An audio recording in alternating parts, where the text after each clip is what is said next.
I spoke to Imran Khan about the crisis engulfing Pakistan that he is at the centre of. In the past year, Khan, who remains broadly popular amongst the public, has been ousted from power, survived an assassination attempt, and narrowly avoided arrest following a police raid on his home.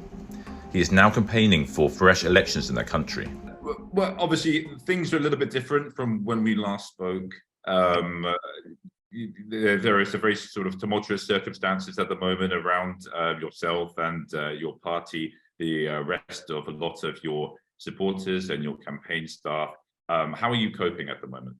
You know, Charlie, it's in my 27 years next year of politics, I have never really experienced anything like what has happened to my party, or to, for that matter, any political party in the last 11 months since I've been out of power.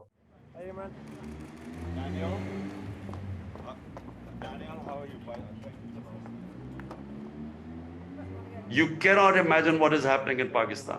Never has one man scared the establishment, the political parties as much as it is right now. You look at television, there is only one man which is featuring. Their worry is how to keep me out.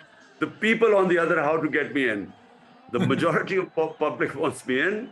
These mafias and the military, how to keep me out.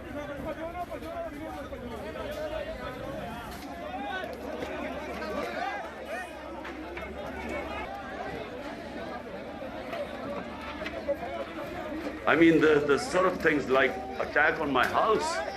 Yeah. You know, I was from 3 sides, the police attacked me as if I was some big terrorist holed up here. And the people outside who came outside my house to, gathered in large numbers because they have no faith in the government. The government, and I mean the establishment and the political government. Actually, political government is just a facade. They're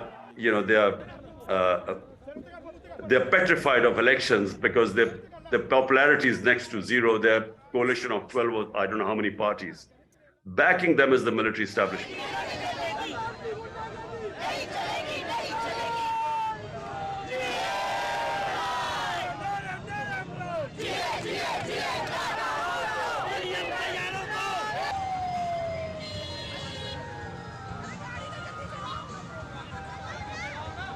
You're going to these rallies, you're speaking to people, you're out in the public. I mean, are you worried about another assassination attempt? And have you recovered fully from the first time you were shot? I still have a problem walking. One of the 3 bullets in my left leg, one of them damaged my nerve. And so my foot is still recovering. So I have a, problem walking, for too long. The answer is yes, the threat of assassination is real. For 2 reasons. The same people who tried to kill me are still sitting in power.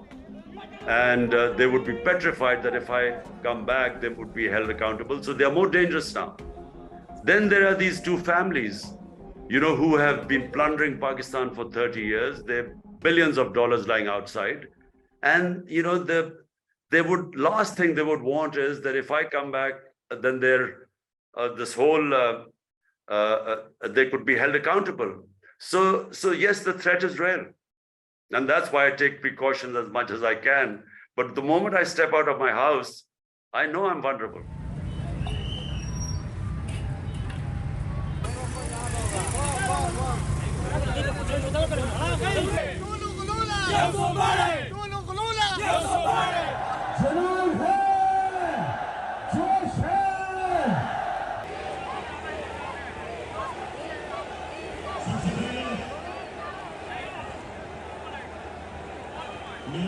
I think the only way forward are free and fair elections, because that is political stability is the beginning of fighting, clawing back to get your economy on the ground. But if you do not have free and fair elections, there's total unpredictable situation right now. The political instability is ensuring that no one is investing in the country.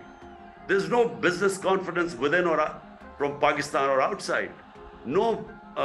You're not getting any commercial loans because our default risk is so high.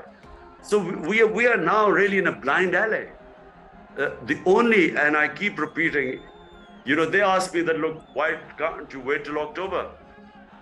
I mean, I can wait till October, but can Pakistan wait till October? What is going to happen from now to October that will improve our economy? The only reason why they're delaying the elections to October is because they hope that in the meanwhile, I'll be out of the way, either disqualified or they have so many cases. One will, get me out of the way or imprisoned.